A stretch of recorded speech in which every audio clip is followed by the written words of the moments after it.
Well, hello, everybody. Welcome back to Aquarius Rising Africa. I'm so happy to be back. I know I've had a quiet few weeks. I must have quite enjoyed it, having a little bit of downtime and just doing other things. But very happy to be back. Next week, I'll be upping the ante again. And however, we've got Dr. Dennis Carroll tomorrow night as well, 7 p.m. my time, which is a couple of hours from now. But today I have back with me the lovely Myrna Luther. Now, I don't know if you guys remember a year or so ago, probably just more, Myrna was a guest and we spoke about her incredible journey of familial abuse and addiction and her experience through that. So I always love to catch up with our survivors and thrivers and guests, and just catching up with Myrna today and just to see how the past year has been for her, where's she been, and where is her life taken her now, because man, it's so awesome to see people healing and thriving through very difficult experiences. Yeah, the strong ones, Colleen. So welcome to all the wenches with wrenches and fellas with fasteners. Good to see you all in the chat. Welcome, welcome. And to those who joined me earlier for the membership, which was Credo Mutwa's African Symbols of Goodwill. Thank you so, so much. Really enjoyed that. And it'll be posted onto Patreon, excuse me, in the next couple of days. So for those of you on Patreon, you can catch it there. It's really beautiful. So I hope that you guys get to see it there as well. And join and become a member of the Arrow Tribe. So without any further ado, I have with me the beautiful Myrna Luther. Hello, Hi. gorgeous lady. It's so good to see you. How are you? I'm fantastic. Just fantastic. I'm really happy to have you back. Again, it's been, I know, just over a year, maybe even a year and a half, because I think it was around about... It was December 4th. I went back and watched the replay yesterday, which is kind of hard having to listen to your own voice, you know what I mean? But I went through it and jotted some notes of things I want to cover, but it was December 4th of 2023. And that's when we did our first interview. Wow. That's like 18 months ago, actually, not a year, 18 months ago. And it feels actually like yesterday. And I am so excited for you to actually share with our viewers, your journey since then. But before we get there, maybe you can just recap for us, just put into a shortened version for those who haven't watched your story. And guys, just before I hand over to Myrna, the link for her previous interview is in the description box. So please just click on that link, watch her show from last year as well. 2023 as well, and just listen to her full story. It's incredible. It's really incredible that people survive these sorts of things. I don't know, and that you come out loving, graceful, gracious, and just a healer for the world. So maybe, Myrna, you can just give us a little synopsis on what your beginnings were. I was born in 1969. I had a brother that was 7.5 years older than me. When I was pulled out of daycare and put in elementary school, so kindergarten age, he was at home with me after school. He was my after school caregiver, and he started molesting me at that age. And would, when he did it, and I'll be quick on this because I really encourage you to go back and watch my full story because I'm not going to get into all the details, but the way he kept me silent was he would mess with me in my bedroom and then bring me to the living room, give me a cigarette and make me take a drag off the cigarette. And then once I took the drag, he would say, okay, since you did this, now you can't tell the folks what I did to you because I'll tell them you're smoking. And so that helped keep my mouth shut. He continued the abuse up through, I want to say I was 14 or 15 years old. And he told me on multiple occasions that he wanted to be my first for everything. He wasn't successful in the bedroom, just so you know, but he was successful in drugs and introducing me to speed pills and then cocaine and then meth when I was 17. And I just went down a horrible addiction rabbit hole. And there's a lot of interesting details in that other video. One of the things that I didn't cover in the first interview was when I was about 21, there was a time, the man that I was with at the time had broken his back on the job. He's in the hospital. And we were living in a 2-bedroom like duplex, we had a carport, and I left the hospital and I came home and he had this really nice 69 VW bus. And I walk up to the bus and I can see my brother is sleeping in the bus. And I called my mom and I told her she needed to come get her son. And she told me she wasn't going to. And I said, this is my home and this man molested me from the time I was 5 and you need to come get him off my property now. And I say that because what's interesting is then they come get my brother away, but then they forget that I ever mentioned it. My mom never would acknowledge that he had done this to me. And as an adult, I had shared it with her a few times. And that was something that was stripped me of my value when your mom doesn't even seem to give a hoot and everything. And it kept me in that addiction and self-punishment phase for a long time.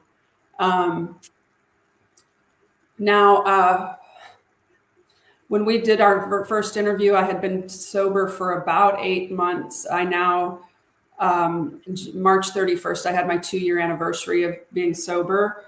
I was literally drinking myself to death, keeping vodka on my nightstand to fix the shakes when I'd wake up in the middle of the night. And the last month that I was drinking, God was talking to me and showing me all the things that he saved me from. I was nearly raped and possibly murdered. I think the guy would have killed me if he'd have been able to rape me, but an angel something appeared next to me. And this man who was a dark-skinned Hispanic who's chasing me around this dinner table stops dead in his tracks. He looks at this thing right here. His mouth drops open. He turns white as a sheet and he runs out the door. God saved me. And I was strung out at the time. So in the middle of my sin, he saved me from that. And so that last month of me drinking 2 years ago, he was showing me all these things where he intervened and saved me. And he said, I didn't save you from that for you to go out like this.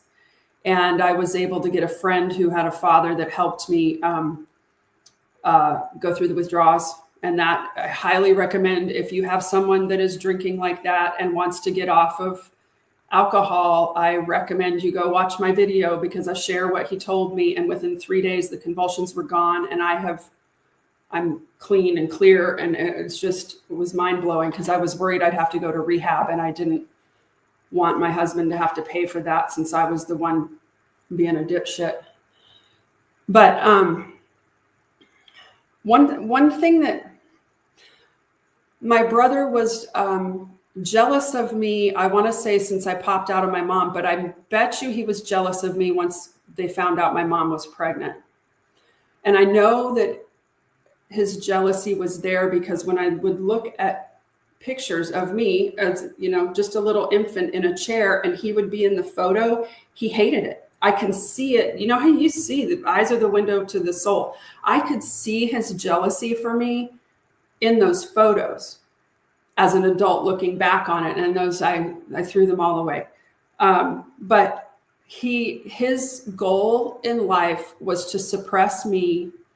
And anytime once he couldn't physically abuse me, when we were out in public, if I was getting too much attention, he would publicly humiliate me.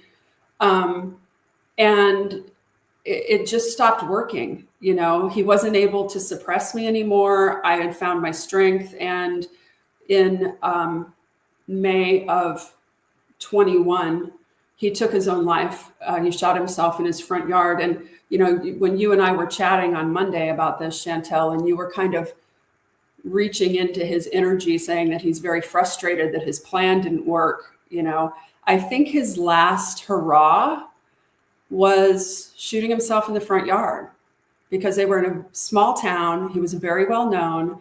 And for days and days and days, there were trains of traffic, cars driving by, looking at the site, looking at his front yard, looking. So he was getting his last bit of attention that he wanted, you know, and now everyone's moved along and forgotten about him. We haven't forgotten about him, but you know what I mean? And just from his perspective, it's just very interesting. You know, it's just so to hear that, and I know that is the condensed version, and I agree. For you guys who haven't seen Myrna's previous interview, I really want to encourage you to watch that. It is in the description area. When I hear stories like this, I think it's so important to be able to discern, because there are many survivors that weren't necessarily in SRA or satanic or anything with governments or what have you, but there is so much of domestic abuse going on. And by that I don't mean husbands beating wives. I'm talking about against children, and exactly what you're talking about, this incestuous stuff that is not spoken about. And I think there are so many people that actually need to heal from that, because as a healer over the years, it's amazed me how much of that type of stuff actually does happen behind the scenes, right? But then I look at something like what you're explaining with your late brother. That goes way beyond sibling rivalry. Hey, I'm one of 6 kids. We had sibling rivalry, make no mistake, but healthy sibling rivalry, okay? We could be fighting with each other in our little clan, but boy, if anyone else tried to intervene and there was another kid or a bigger kid or another adult coming for one of us, boy, we were like, had our backs together, and, you know, we were a unified force. There's a lot,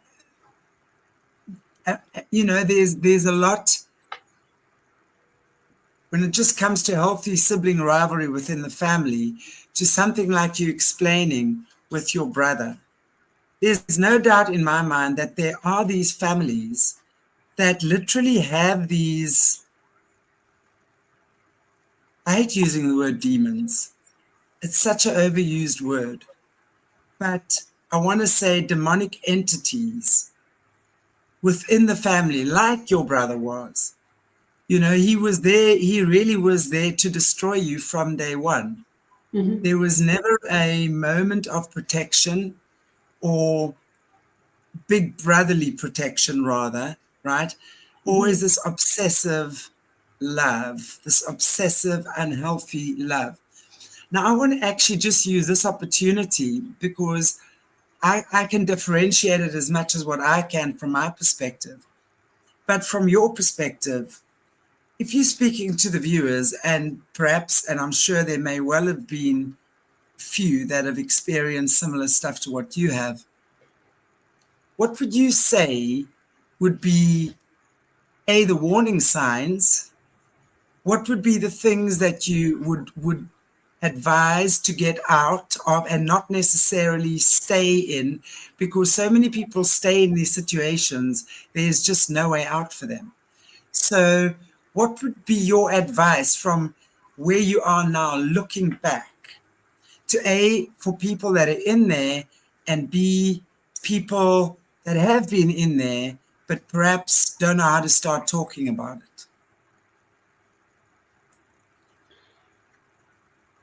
You could have started with an easier question, Chantelle. That is a huge damn, because I had a mom that was very toxic. I couldn't go to her, which has taught me a great lesson for my daughter. I am there for her no matter what. My mom taught me the type of mom I don't want to be. My mom used me as a tool to get back at my dad after they divorced. And so I was being hit from my mom's side and then my brother. And I really felt like I had nowhere to go. Now, why I didn't feel like I could go to my daddy, I don't know. I don't know. Maybe shame. So I don't have an answer for that, because it took me until really our interview in 23 to really not to talk about it publicly. My husband knows the whole story, and my daughter's daddy, I had shared with him too, and he was around when my brother was still around, and so they both understood what I was going through with, my whole family acting like nothing's going on here, even though I had shared with my mom, and I'm still expected to do, Christmas and Thanksgiving and all those things and act like nothing happened. And like I said in my first video, the thing where I finally had to cut him out of my life was a year and 3 months before his suicide. He had said something very odd in conversation with me in front of his wife, where he and his wife had taken my daughter and her niece into town to play, and they had a great time. And my brother's telling me about that day, and he says, I didn't molest either one of them that day. And I, almost crapped my pants and probably turned white as a sheet. And I went and got my daughter out of school early, and I had to ask my daughter if my brother had ever touched her. And I made my decision right then that I'm not going to ask my child if she's been molested by someone and then expect her to do holiday dinners with them and act like that's not that didn't happen. So I think, I don't know that I had anybody to go to. Very young. And like I said, I told my mom when I was 21 and nobody gave a shit. I mean, they came and got him out of that van, but they never brought it up again. She never asked me, what? Why didn't you tell me? Never asked, what did he do to you? Never asked me anything like that. How, as a mom, I guess I'm just glad I'm not that mom.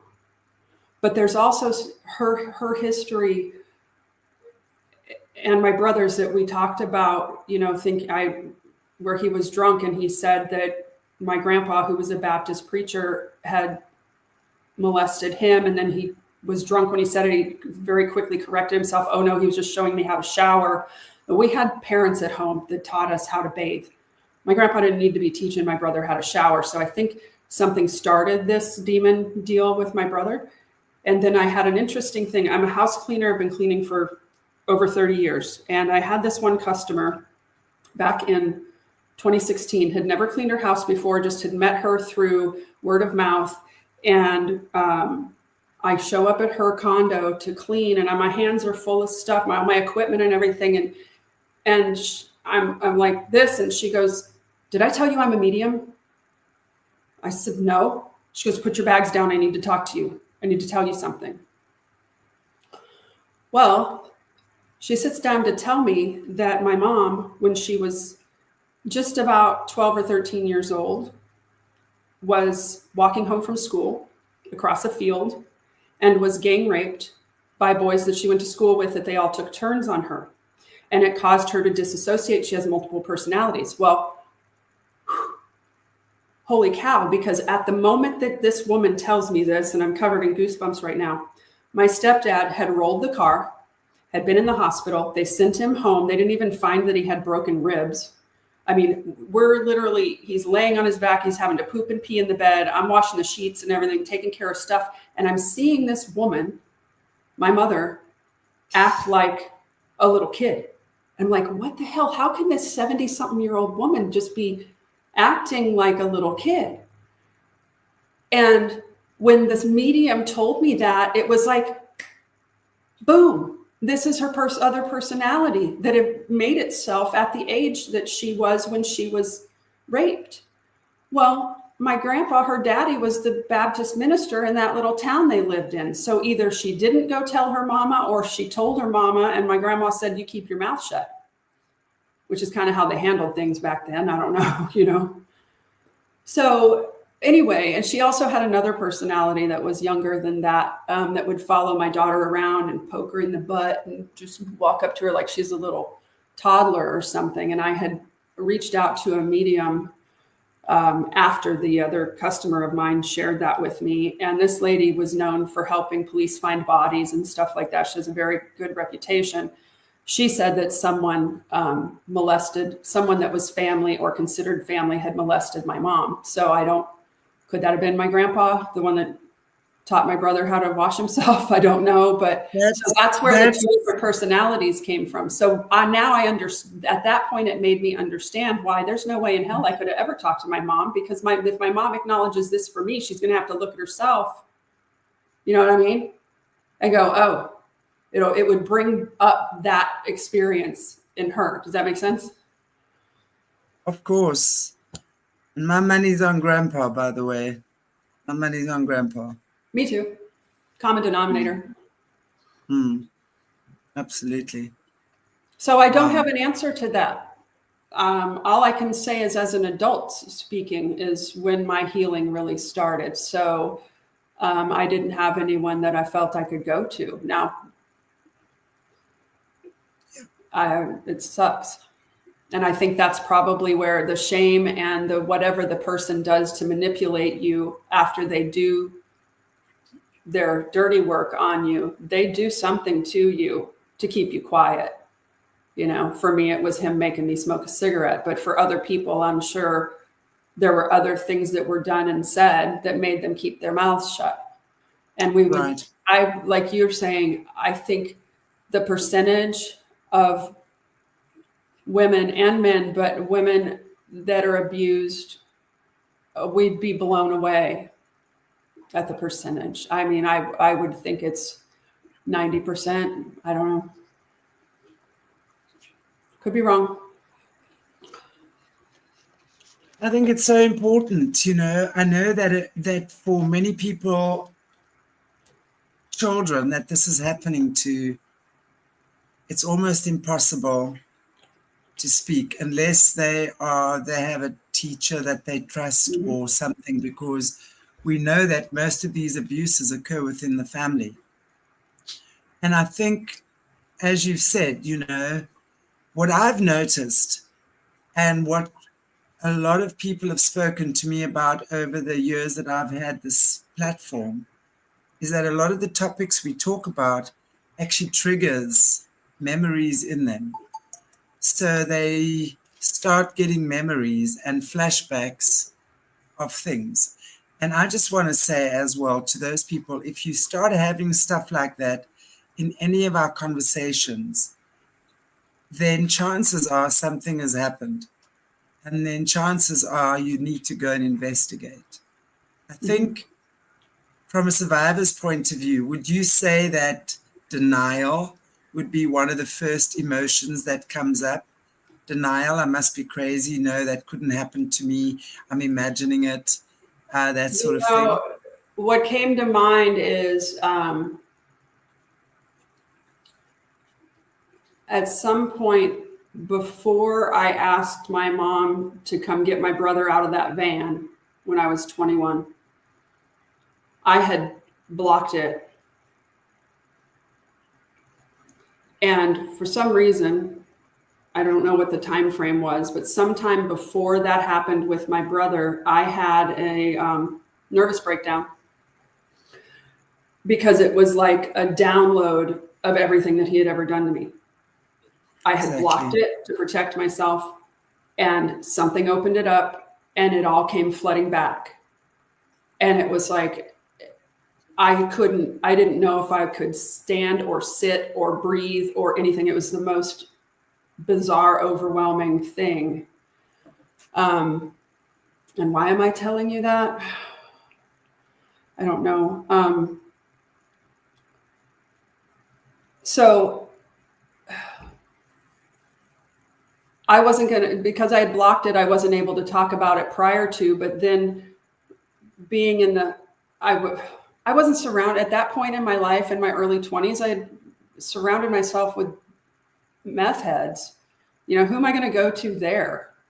You know what I mean? Like, nobody there is going to do anything about it. And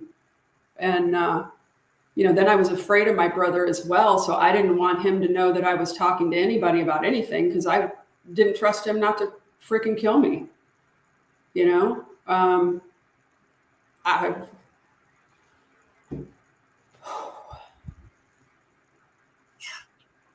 I think that's. And I pray for whoever is out there. Go to someone that's not connected. Go to your local church, a small church. I'm not a 501c3 person. I don't, you know, I'm not a Bible thumping anything. But there is somewhere near you where you can go get someone to talk to that's out of your circle. Yes. I believe in small churches, there's people that would give you a form of counseling or just a shoulder to where you can express what you've been through. And just talking about it is such a huge freaking healing thing.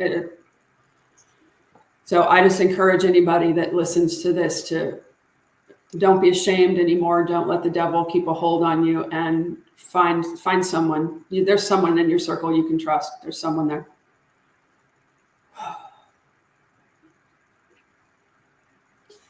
Thank you. I know that your speaking is making a difference for a lot of people. We had this conversation a little bit off air. And I think, and I'd like to maybe just share what I said to you with the viewers. You know, one of the reasons I love to interview people, and one of the reasons I love being a healer, is to see how resilient and how beautifully strong the human spirit is. When given the opportunity to heal, that's what the human spirit opts for. When I look at someone like yourself, if I met you, sorry, at a party or at a lunch or whatever, it wouldn't even occur to me from what I'm seeing that you would have had any type of abuse in your life. You're beautiful, you're vibrant, you're strong, you're charismatic, you're confident. And I think I want to say that all of these things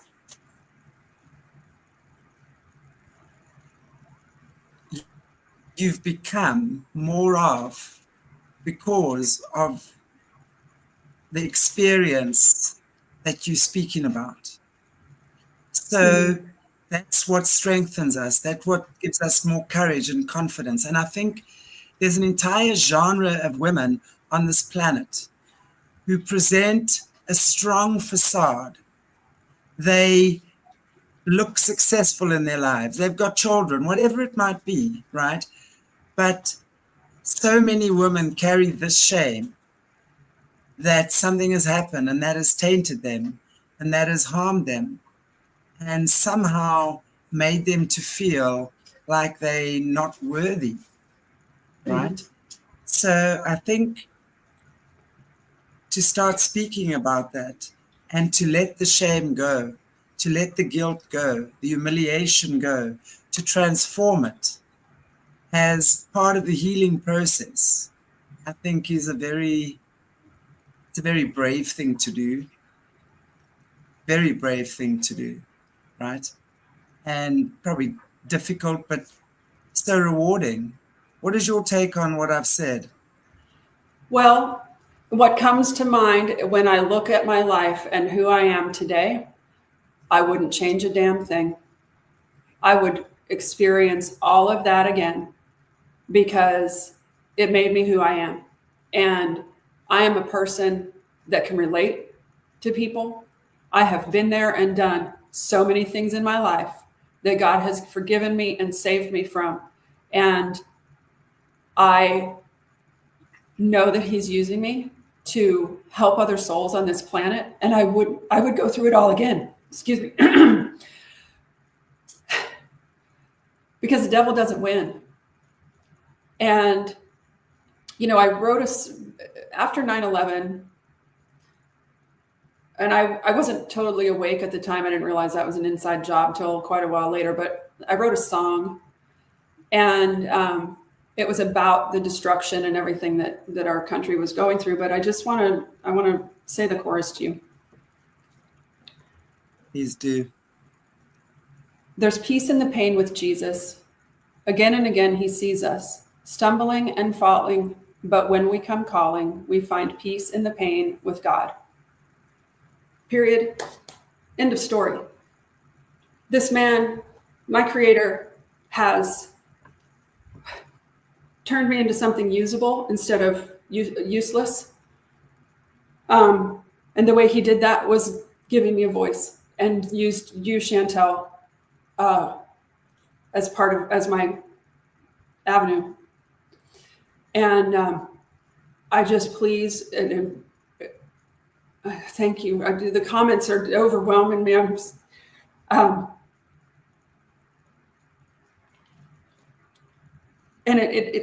there's a balance. There's a balance between grace and guilt. And this was one of the struggles that I had with the addiction thing that hung on to me.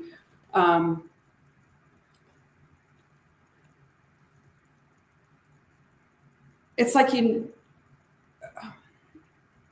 for many, many years, I blamed all of the shit I did, all the drugs I was doing, my, poor lifestyle choices. I blamed it on my mom and my brother. And at some point you have to grow up and go, yeah, but I still know consciously I'm aware that I'm doing the wrong thing. So I'm responsible for my own actions. And I don't get to keep shifting the blame because I was molested. It doesn't work like that, And so it's a very fine balance between grace and guilt, because I had to take responsibility, but at the same time, I can't live in that anymore because God's given me grace and fixed so many things, and I mean, everything except I vape. If y'all want to pray, I want to pray to stop vaping. But of all the addictions I've had, the nicest one. I don't know. God is there always, all the time. And I think we feel isolated and that He's not even there because He allowed this to happen to us. And I just don't believe that's true in my experience. I was left in a vulnerable position with my parents. And it happens.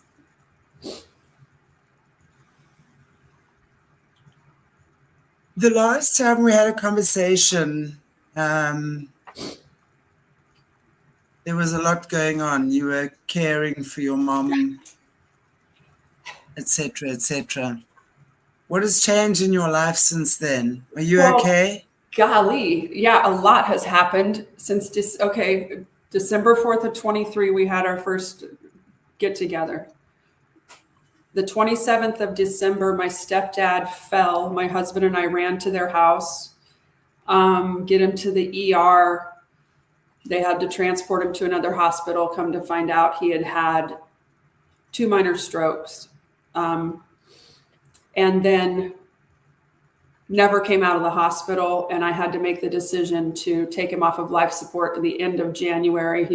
He passed within within a minute, really. And then So while he's in the hospital in December, I start taking over all their bills, their finances, because my mom didn't know anything. She just was never, she let my stepdad do everything. So anyway, I take over that. And my mom started living with us, which was not a good idea. She needed assisted living, so I got her moved there. And then in July, she passed away. And it was like the roller coaster that I was on, handling finances, getting their house emptied, putting it on the market, getting it sold, her getting a pacemaker, all this stuff. All of a sudden she passes and my roller coaster just comes to this screeching halt.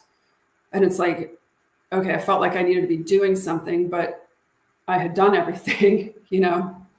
And I just look back and think, if I'd have still been drinking, I'd have been a shit-ass no-show daughter through all of that. God got me sober just in time to really handle. They had multiple falls and hip breaks and stuff from the time I got sober until they passed away.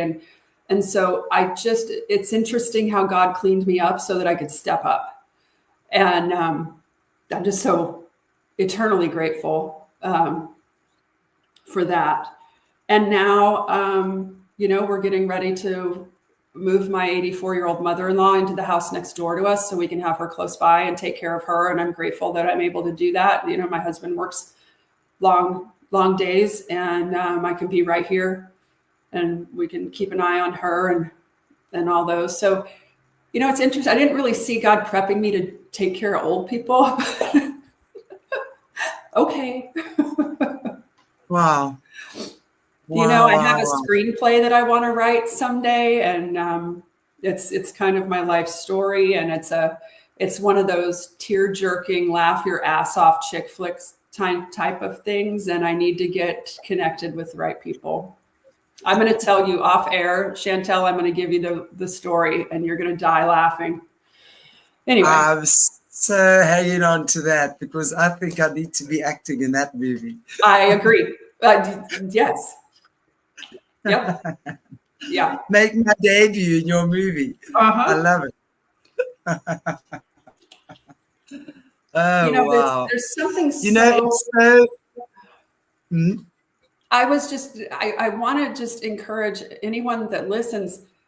There's something so amazing inside of you that God knows it's there because he put it there, and the devil sees it and he's jealous and he's got to keep you suppressed. And I just want everybody in the group to just give the devil this. And if you need to talk to somebody, because there's something in you that needs to come out, that you need to express, that you need to enjoy, just being free and having the load taken off of you. It's so liberating. Golly. Yeah, it absolutely is. There's something about, and this is why, I'm trying to find the words. This is why I love this community. Thank you, Tiger. It's so, so sweet of you. Thank you so much. Yeah. That's why I love this community, because obviously I'm watching the chats as we're talking as well. And we know that a lot of our viewers are survivors on some level of something. It's amazing to be able to make that shift, talk, set yourself free, focus on, and as you say, that beautiful, creative energy inside of you that is dying to come out. And when you look at something like your brother, someone like your brother, who, as I mentioned earlier, when I look at that, he was so placed there to absolutely break you down from the second you were born. Mm-hmm. Whack, whack, whack all the time. And not even realizing that, and completely controlling you in such a narcissistic way that by the time you were 10, you had no idea what was going on in your life. So with that kind of grooming and conditioning, it takes such a long time to be able to get out of it. And when you do, it is so liberating. And then, as you say, you've got this entire screenplay inside of you that is So that's where the transformation is, right? Mm-hmm. When we are able to take those experiences, see the perfection. And when I say perfection, it doesn't mean it's good. You know, I talk about my fiance when he was killed in a hijacking. The perfection in that experience was that I chose to rather become another victim. I chose to use that in a spiritual way to heal. And that's why I do the work I do. It's because that experience was the catalyst for change in a positive way and not in a negative way where you're standing there now. The laws in the country must be increased. Murderers must hang. I mean, you can do that. I chose not to do that. I chose to see the experience for what it brought me, the spiritual lessons, and what could I do from that. And I think if we can see that, and the first step is to start speaking. Mm-hmm. Yes, Ingrid, I agree with you. Sometimes silence is not golden. Amen to that. Exactly. There is a time to speak, and there's a time to keep quiet, yes. Mm-hmm. But there's certainly a time to speak. And, you know, I think the time is here for us to speak. How do you feel just within yourself, personally, emotionally? Never mind what's happened around you, but as Myrna, how do you feel since freeing yourself from that shame that was in, because that's really what he did. He inflicted layers and layers and layers of shame and Mm-hmm. guilt on you, didn't he? Yeah. How do I feel? I feel like a badass. I just, instead of wallowing, like you go from wallowing in this pitiful, drinking or drugging attitude, and you just don't have any hope, and all you can do is focus on what happened to you, and that's why you are the way you are, and so there you go, you're not responsible for anything you're doing, and it's not your fault, it's their fault, blah blah blah blah. All of that is just gone. I've owned up to everything I need to own up to, and God and I are great, and I just look at I look at the experience different. Like I said, I would do it all again. That's an amazing thing to say, to have come out of my mouth, because it made me who I am. Now you know you've healed. Now Yes. you know you've healed. You Right. see, when people say that to me, then I know healing is there, because you've completely embraced the healing of the experience. That's spiritual What are your alchemy. options? I feel like, in my experience anyway, I didn't have any other option. I'm either going to do that, or I'm going to stay stuck being a loser alcoholic, which is exactly what the mission was for my brother. Right. So then I decide, Exactly. who do I want to win? I want me and God to win. I don't want the devil to win. Screw you, man. Get behind me, Satan. No, I don't have time for that. I have too much amazing family that I love dearly. I've got my daughter is 21. She's going to be 22. And my husband has two beautiful 40-something-year-old children that their mom has passed away. And it's like they're my own kids. I don't like saying the word step children or stepfather or anything like that. I was blessed with both of my parents remarried after they divorced, and they remained married till death. I get to go see my daddy and my other mom in Arizona next week. I'm flying out there. Can't wait to see him. But I have too much to do, and too much love here to be living in that hellhole that he tried to create of my life. And once you realize that that was the goal from the devil, it really makes you go, screw you. I'm getting out of this. I don't care what I got to do. You're not keeping me in this hole. Exactly. And I think that place comes when you've mustered up the desire for change, right? I think the desire for change has to outweigh the desire to stay the same. You've got to be so sick and tired of being sick and tired that you are definitely making that shift.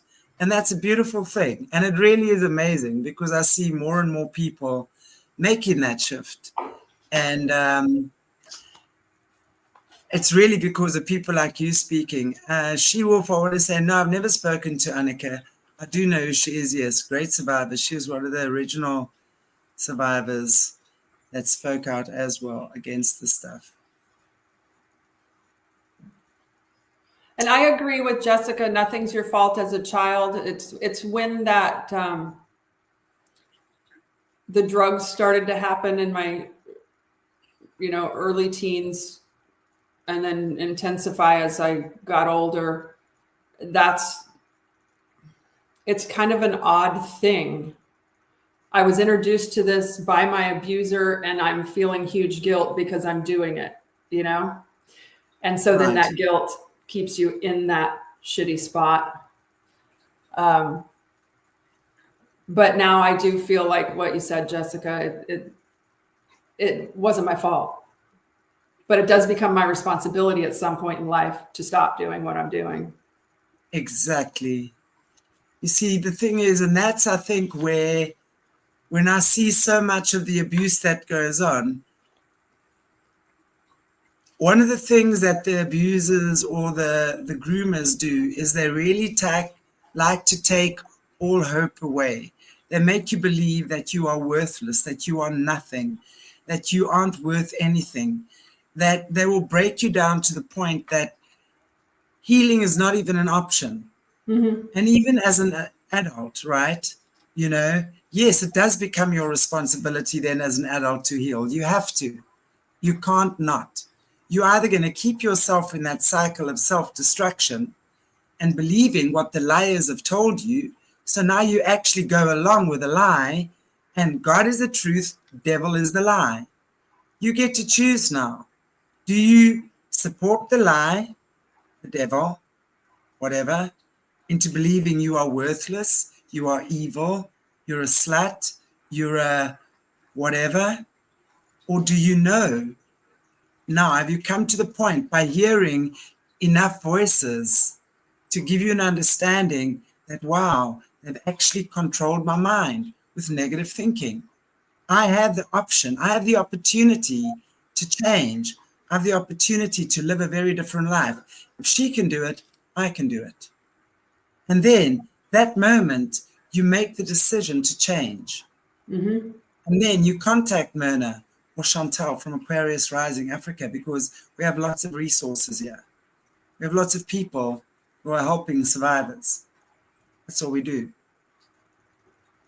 So that for me is something, that's where the point, and yes, are we going to go back into default? Of course we are. We're going to fall off that wagon at least 20 or 30 times.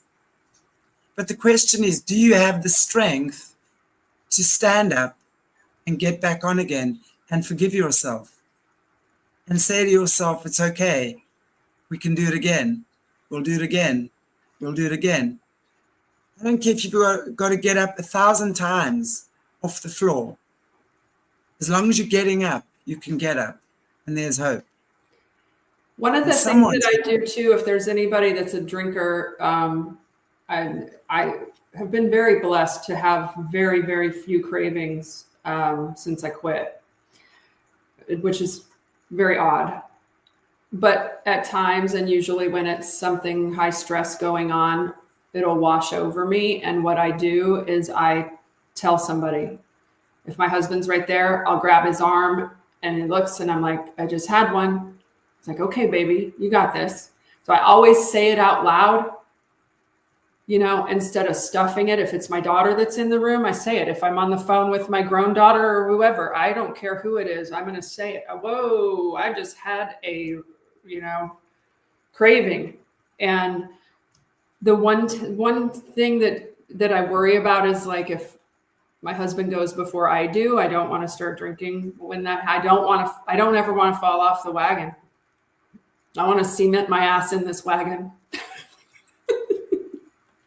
Listen, I think really, part of recovering from any addiction, and this is I've worked with people with addictions over the years, and people that supposedly were incurable. I'm going to say rubbish. I've worked with them. Because what happens is you start understanding what made you crave that drug or whatever it was to begin with. You were filling a hole that could not be filled because you were led to believe you were nothing. Yeah. That creates an emptiness. And the addiction then fills that. So as you let the addiction go and you start filling yourself with God's grace again, with your true purpose, with who you meant to be to begin with, that addiction will never bite you on the ass again. You'll be able to go into someone's wedding, have a sip of champagne or wine or whatever and say, congratulations, have the best years ahead of you. And know that that substance has no control over you or no hold of you, or a hold over you anymore. And you can play with it. I say, I want to try everything I like. And if I like it, I'm going to do it 100 times. But I can tell you something, I absolutely know nothing has a hold over me. Nothing. Nothing. You know, I enjoy it for what it is. I think that it's that society kind of, I don't know. Society sort of puts it out there that, you know, if you talk about how much you like yourself and everything, that you're like egotistical or stuck up or whatever. And that's, I think anyone in this group understands where I'm coming from when I'm finally able to say, I absolutely love myself, because I've never said that my whole life, you know, and I wouldn't change a thing. And I think that that's really important for us to know, that it's okay to love yourself. It's okay to say it out loud that you love yourself. It gives you strength. And and you guys know by the way I'm talking, I'm not saying it because I'm so, you know, so arrogant and all that. It's just a place of self-completion, you know, that so many people live and they die and they never feel it. Exactly. I don't want people to feel it. Exist. They exist. Mm-hmm. Yeah. And it's there's so always true. Something missing, and I don't, nothing's missing. I know that I have more to do, but there's nothing missing in me anymore. God's put all the little pieces of my puzzle together. Exactly. And now you wake up feeling joy in the morning, not feeling anxious about, is there enough vodka in the cupboard, and have whatever it is. I don't know, you know. Oh my God. I go, oh. Yeah. I mean, hey, I used to smoke. But that for me was probably the biggest addiction I've had. But I must say, I stopped because I was too lazy to go to the shop and buy more cigarettes. I was like, no, I'm not getting out of bed. It's cold. I'll stop smoking today. So that's how it was for me. And then I stopped. But I think it's really, it's so important for us to believe healing is available to us. And all healing is getting yourself into balance, like the 4 legs of the table: spiritual, emotional, mental, physical. We are never, ever broken, ever. Even though these guys try and tell you they've shattered your soul and they've fragmented, that's not true. It might be out of balance. It might feel fragmented, yes. It might feel broken and confused. All you got to do, think about oil and water being shaken, right? Mm-hmm. Now you put it down and you just keep it quiet. You're going to see the oil rises to the top. That's what happens with us. When you just allow yourself to relax, calm down, breathe, pray, meditate, journal, take your quiet time, your answers come to you. They always will. You know, it's interesting. When I was when I was involved in the church, and I was pretty intensely involved in the church before I got pregnant with Skyla, which I tell that story in the first interview too. But people always would say, have Myrna pray because she's got God's ear. And, I'm thinking, really, I do? Well, it makes me look back, and we all have God's ear. Don't get me, I'm not saying I'm like unique or anything. We all have God's ear. But when I look back on the things that he's done, and in one instance, I was, Skyla's dad and I had a really difficult divorce. We had joint custody, but the judge ruled that she would live with her father. And I was that was in the Austin area. I was in Dallas. So my parents lived down there near her, and I was commuting every week. I commuted from Dallas to Austin every week for 8 years so I could be as involved in my daughter's life as possible. I was spending more time with her than her own father, who she lived with, was spending with her. And the devil got a hold of me, and I was planning my suicide because he kept telling me that, yeah, she's better off without you, and I just screaming bullshit in my head when I look back at it.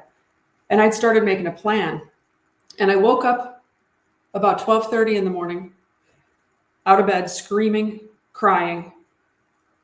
My husband follows me in here. I'm on my knees in the kitchen. He's asking me what, and I couldn't express what I had this nightmare.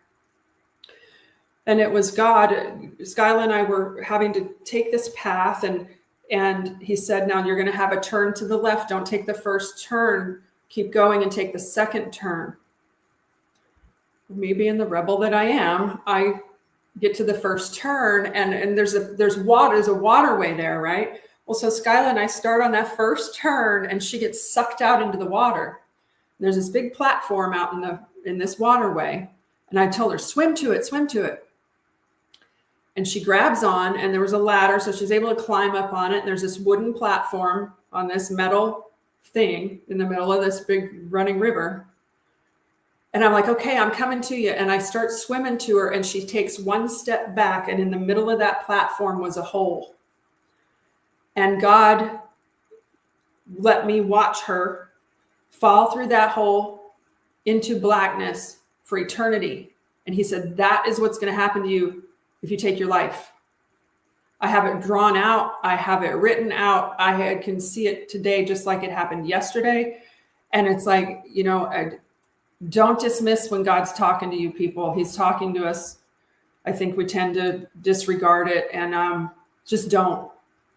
And the more sober you are, the longer I'm sober, the more intense and clearer I hear his words, and the more he's able to communicate with my gut. And yeah, anyway. Wow. And you listen. That's the beauty. We all get these signs, right? So many of us ignore them. That's the problem. If we look at our health, how many of us ignore the little iggly things that start? And we'll ignore it for months on end, for example. And then suddenly, when it's this big calamity, we go, and now we have fully blown pneumonia or whatever it might be. And now we need to be in ICU, stuff like that. It's the same thing spiritually. If we're not listening, if we're not hearing, if we're not taking heed of God's guidance, we're going to find ourselves in hot water. And it's wonderful. Yeah, and that was, one of the biggest struggles, and you and I've talked about this multiple times, is, my mother being a Baptist preacher's daughter, and us being in church every time the doors were open, and then her having this other lifestyle when we were at home behind closed doors. It really took my belief in God. I wasn't buying into it for a long time, and I had to have my own personal experiences with him and see him do the things that he's done for me to have my relationship with him that I have. And I couldn't have got that in any church. Just saying. Yeah. I'm not dissing all churches, but mom's example to me really pushed me farther away from God and my belief in him, because she didn't believe what she was preaching or pretending to be when she was at the church. She was a different person at home, and we weren't allowed to, let the people that come visiting into the back of the house and stuff because of the bar and all the things that we had, that they smoked. And anyway, and now the relationship that I have with God is amazing. I mean, what stories has he given me to tell? Holy cow, dude. I think it's really just incredible that you've moved spiritually, emotionally. You've been able to do so much healing and see things in the way that you do now, and being able to let go and let God. That's my favorite. Yeah, because I feel like I spent so many years, decades, focused on the bad stuff, and rightfully so. But then all of a sudden it's washed away. And so then I'm, kind of like, wait, aren't I supposed to be worried about something? Aren't I supposed to be totally under stress? What has happened? And it was almost part of my mom's passing was, it was emotional, but don't take this wrong. It was a relief,